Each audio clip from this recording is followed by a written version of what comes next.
ভাই, আপনি জীবনে যত বড়ই ডিগ্রি অর্জন করুন না কেন, শ্বশুরবাড়ি নামক বিদ্যালয়ে যদি ভর্তি না হন, তাহলে বুঝতেই পারবেন না। আপনি জীবনে যত ডিগ্রি অর্জন করেছেন, এই বিদ্যালয়ের শিক্ষার কাছে তা কিছুই না।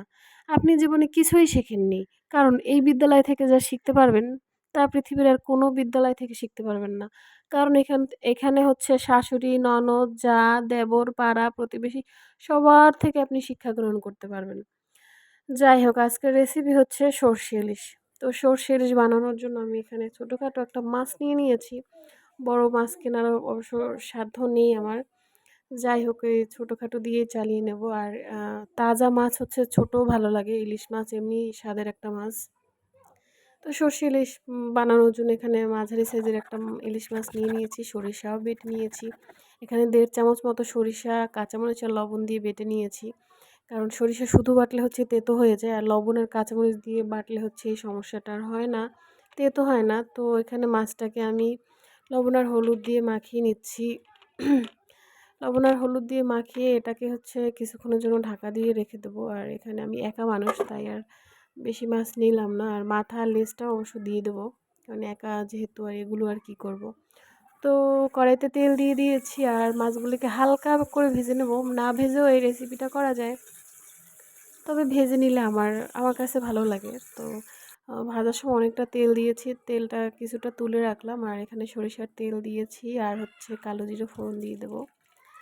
কালো জিরে ফোড়ন দেওয়ার পর এখানে কিছু কাঁচামরিচ আমি দিয়ে দেবো। কালো জিরের পরে কাঁচামরিচের ফ্লেভারটা যে আসে না, দারুণ একদম, খুবই পছন্দের একটা সুন্দর একটা ঘ্রাণ আসে। যাই হোক, এখানে দিয়ে দিলাম হলুদ, দিয়ে দিলাম মরিচ এই তেলের ভিতরে, যাতে কোনো কাঁচা গন্ধ না আসে। তো এখানে মরিচ আর হলুদটা মোটামুটি ভাজার পরে এখানে পানি দিয়ে দিলাম। পানিটা ফোটার পরে এর ভিতরে মাছগুলোকেও ছেড়ে দেবো। তো ইলিশ মাছ হচ্ছে আমার খুবই পছন্দের একটা মাছ। এটা আসলে আপনি যেভাবেই রান্না করেন না কেন, সেভাবেই এটা মজা হয়। তবে ইলিশ মাছে আমি মশলা ব্যবহার করি না, একদমই মশলা ছাড়া ইলিশ মাছটা রান্না করি। তো আম ইলিশ মাছ অলরেডি ভেজে নিয়েছি, তাই আর বেশি রান্না করতে হবে না। তো মাছটাকে ছেড়ে দেওয়ার পর ঢাকা দিয়ে দিয়েছিলাম ২ মিনিটের জন্য। আবার সরিষা যে বেটে রেখেছিলাম সেই সরিষাটাও হচ্ছে এর মধ্যে দিয়ে আবারও কিছুক্ষণের জন্য ঢাকা দিয়ে রাখবো।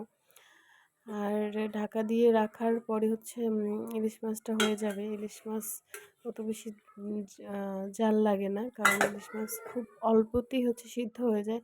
লাস্টে হচ্ছে আমি একটু কাঁচা সরিষার তেলের মধ্যে একটু ছেড়ে দেবো।